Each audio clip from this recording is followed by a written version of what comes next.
Imagine a world just teetering on the edge.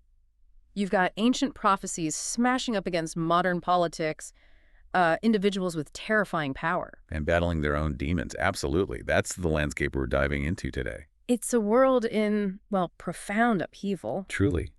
And our sources for this. Yeah. They're fascinating. A real mix, reports, observations, very personal stories. It paints a picture of this intricate web. Alliances, betrayals, desperate quests. Exactly. So our mission, for you listening, is to try and cut through some of that chaos. Yeah, pull out the key bits of knowledge, help you understand who these players are, what motivates them. What the stakes really are, and, what it all means for this world. Okay, let's jump in. So we should probably start right at the very top. Elaida, the current Amyrlin seat of the Aes Sedai. Right, and her ambition. Yeah. Wow, you can almost see it. The sources talk about these huge building projects happening at the tower. Yeah, great diggings and foundations for a massive new residence. Fall cranes, Yeah. stacks of marble and granite, Yeah. even a huge model of the thing. It's not just a building, is it? It feels like a symbol. It's absolutely a monument to her desire for power. Unprecedented power. But the reports suggest it's not just for her, right? She sees herself differently. Oh, completely. She genuinely believes she's going to be the greatest and most powerful Amyrlin seat of all time. The one who will save humankind. That's quite the claim. It's a huge self-assigned savior complex, and it kind of blinds her to other things, makes her vulnerable. And drives her political moves, like wanting to put a leash on Althor. Definitely. And her plan for Elayne and Camlin. She expects Elayne to be like damp clay in Eleida's hands, easy to control. Yeah, she completely underestimates Elayne, just like she underestimates the rebels. Her attitude towards them, Yeah. especially choosing Egwene and accepted as their Amyrlin. She just dismisses it, thinks it proves they have no chance of success. Yeah. And accepted is basically still a trainee for anyone needing a reminder. So it's pure arrogance blinding her. Pretty much.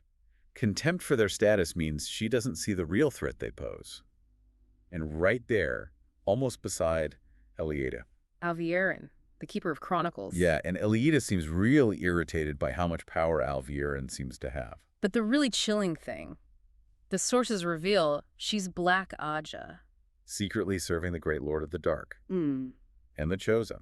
She's a master manipulator. Controlling the information flow, deciding when Elaida hears things. Exactly. There's this bit where Elaida nearly exploded in fury because Alviarin held back key news. But then found it funny, believing Alviarin was just blind to the implications.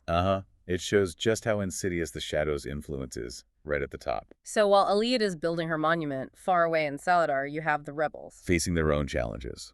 Led by Egwene, that same accepted Elaida dismisses. Quite the position to be thrust into. And Sion and Elayne are there too. Both still cut off from the power, which usually breaks someone completely, and then healed. Which was thought to be impossible. Totally impossible. And it changes them. Elayne sort of reinvents herself. New Aja, new persona. Oh, right, that Domani look. Yeah. While Suin struggle. Yeah, she talks about this idiotic need to entreat and appeal for acceptance just to rejoin the Blue Aja.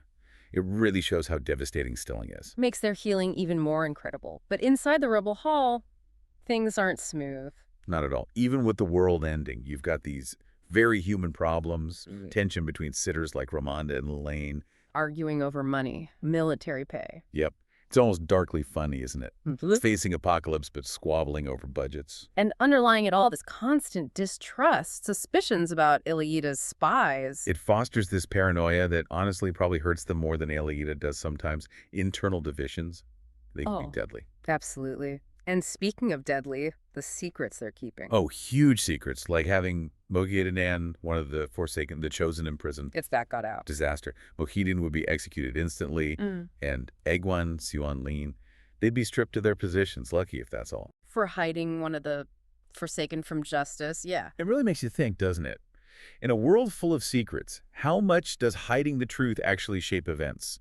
Often in ways you just don't expect. And they're using those dream terangrial too. Right, artifacts to enter Tel'aran'rhiod, the world of dreams, where thoughts become real. But the accounts say they're kind of fumbling around in there. Pretty much. None really knew what they were doing. They thought they could just teach themselves, which is risky. It shows that power isn't the same as knowing what to do with it, especially somewhere like the world of dreams. Exactly. And Elayne figuring out how to duplicate those terangrial, it shows how vital and dangerous that knowledge is becoming. Their inexperience could backfire badly. Okay, let's shift focus to the man at the center of so much of this storm, Randall Thor, the Dragon Reborn. And the pressure on him. It's immense. The sources paint a picture of someone under incredible strain. Physically recovering from wounds, sure, but mentally. He's hearing that voice, Luz Theron's voice, and he's desperate to believe it's real, not madness setting in. Plus the taint on Sedin, the male half of the One Power, always there. There's this deep despair described, a feeling of being totally alone. He actually groans to, "Man, I've been sitting here alone. Alone." It's more than just hearing voices then. It's a fight for his sanity, against the madness that gets all male channelers eventually. And everyone expects something different from him.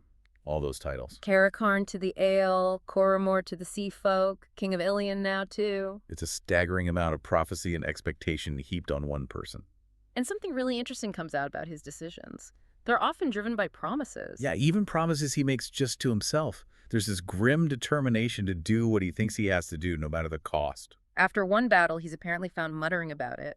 I have to keep my promises, no matter how it hurts, but I have to keep my promise to myself too. It's like this self-imposed code. It drives him, definitely, but it also isolates him terribly. He won't ask for help, thinks he has to bear it all. Which is a dangerous mindset for anyone, let alone him. And then there are the Ashaman. Bran's own male channelers. You know them instantly.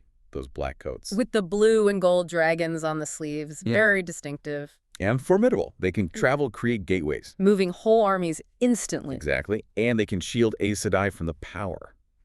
Which is, well, shocking. A massive shift in power dynamics. Totally disruptive. Mazrim Taim leads them, the Imhale, but there's a lot of fear around them. Even Rand's allies are wary. Perrin feels his hackles rise when they're near. Yeah. And one of them, Flynn, has this unique healing talent. He finds a darkness in Rand's wounds, something that isn't just infection. Suggesting something more, not just physical. Maybe spiritual or magical, like a lingering effect of the attack, or maybe something worse related to the taint. It turns Rand's recovery into something deeper, an existential fight. Okay, let's look at the Ale. They're also in turmoil. Huge turmoil. This bleakness is causing thousands to just give up, abandon their spears. Some might even be joining the Shido. Their whole society seems to be fracturing, and their relationship with Aes Sedai has changed too. Drastically. They used to avoid them, but now the Wise Ones are essentially supervising captured Aes Sedai. Making them hop when you say toad. Yeah. As a show of Rand's power. The clear message. The old ways are over, Rand's in charge, and he controls even the tower now, or parts of it. And Perrin really drives that home, doesn't he, when he confronts Kiruna? Oh, yeah. He lays into her for disobeying orders, getting his 2 Rivers men killed. Tells her straight up, you don't go your own way. I won't see men die because you suddenly think you see a better way. Wow. Speaking truth to power like that. It's a signal. The old hierarchies are breaking down. New leaders are emerging, focused on practicality, on lives, not just status. And Rand's personal life? Just as complicated. Min's role seems crucial. Absolutely. Her ability to see viewings, those prophetic glimpses around people, plus her unwavering support for Rand. She tells him, I won't let them kill you, and I won't let you kill you either. Fiercely loyal. She's a vital anchor for him, given his mental state. A rare bit of stability. But then there's the complexity with Elayne and Aviendha. Right, the Ale sister wives idea. It's an emotional tangle. Min even tells herself she doesn't mind sharing him. But the narrative says she's lying to herself. Exactly. Even the Dragon Reborn deals with very human relationship drama. And just when you think things can't get more complicated for Rand, Kedsuan shows up. Ah, Kedsuan Malydrin. Ancient green Aja, incredibly powerful. And apparently completely unfazed by Rand. Not in the slightest. Walks right up to him, asks if he hears voices, directly referencing the madness. That takes guts, or centuries of experience. Both, probably. She's dealt with male channelers breaking down before, says some wept from relief when it was over for them. That's chilling. A dark foreshadowing for Rand. It certainly puts his struggle in a grim perspective. Her arrival signals a new dynamic. Someone who might try to manage him, for his own good perhaps, but definitely on her terms. Rand can't just brush her off. Let's widen the lens again. There's so many other players, other dangers. Morgus's story. It's brutal. Truly tragic. The former Queen of Andor, imprisoned by White Cloaks Nile, then Velda. Then captured by the Shanchan, and that forced submission to Velda. To avoid torture by Asunoa, the High Inquisitor. It shows the sheer brutality she faced, how her courage was just eroded. She says she couldn't wash the shame of that yes away. Horrible. And now, she's basically property, belonging to the High Lady Thuroth, a Shan noble. It really highlights that harsh Shan system. Even queens, like Amathera from Terabon, can end up as domain. Control channelers, essentially slaves. It's a terrifying loss of agency, a recurring theme, really. And the White Cloaks themselves, they're not exactly stable, are they? Far from it. Pedro Niles assassinated. Thalda takes over ruthlessly. But they're still laser-focused on their enemies. Aes Sedai are dark friends. Althor must hang. Their fanaticism is unwavering, even as they're fighting amongst themselves. It's ironic, really. So focused outward, so chaotic inward. Makes them unpredictable. Dangerous. Meanwhile, the world's literally got problems. The weather. Yeah, the drought, the unnatural heat. It's why Elayne and Nynaeve are desperately searching in Ibudar. For the Bowl of the Winds. A ter'angreal to fix the weather. The whole world is depending on them finding it. The stakes couldn't be higher. And their search leads them to the kin. A huge surprise. This hidden society, Wilder's women who taught themselves to channel and Vornor tower dropouts. Living in fear of the White Tower with their own customs, their own artifacts. And the kicker. Many are way older than any living Aes Sedai because they've been unknowingly drawing on the power for centuries. It completely exposes the Tower's arrogance, their blind spots. Absolutely. Shows how much exists outside their rigid structures. Resilience, knowledge. Okay, let's talk Matt Coffin, our perpetually lucky, perpetually exasperated hero. Tavern, definitely. Pulled into everything by the pattern. And he has that fox head medallion. Protects him from the power. Mostly. Mostly. And he's got his own entanglement. Queen Tylan in Ibudar. She will not leave him alone, will she? He calls her his little pair. Ah, yes. That's quite the situation. But his luck isn't just about dodging trouble or dealing with queens. It puts him where he needs to be. Like making that audacious bargain with the sea folk. Exactly. With Renail, the mistress of the ships. He basically bluffs and threatens his way into getting their help finding the bowl. Using his random Master of the Blades title. It's pure Matt. Unconventional, surprisingly effective, bypassing all the usual channels. And he's also looking for Olver, that kid, while bumping into dark friends disguised as beggars. Right. His luck, or the pattern, keeps putting him right in the thick of it, even when he doesn't realize. But the shadow is active. It's not just random encounters. No, the Forsaken are always working. Samuel's hunting for powerful artifacts in Ibudar using minions. And then there's the Mind Trap. The Korsuvra. That's truly chilling. Moradin using it to control Mokidian. It's not just prison, it's enslavement. Binding her will completely to his. Forcing her to serve him. It shows the absolute dehumanizing power the Chosen wield, even over each other. And it underlines how deeply the Shadow's agents are embedded everywhere, manipulating, twisting. Turning allies into weapons. It's a constant, hidden war beneath the surface. Hashtag #outro. Wow, okay. We have covered a lot of ground today. It's such a complex picture. It really is. From the White Tower politics, the rebels. To Rand's immense personal burdens, the Ashaman, the Ale. The hidden societies like the Kin. Desperate quests for artifacts like the Bowl. And always the influence of the Shadow, the Forsaken pulling strings. And what really comes through, I think, is that in this world, power, whether it's political power or magical power, it always comes with a heavy price. Yeah. It really tests what leadership even means, doesn't it? When you're constantly pulled between integrity, strategy, prophecy. Absolutely. Yeah. So maybe the thought to leave you with is this.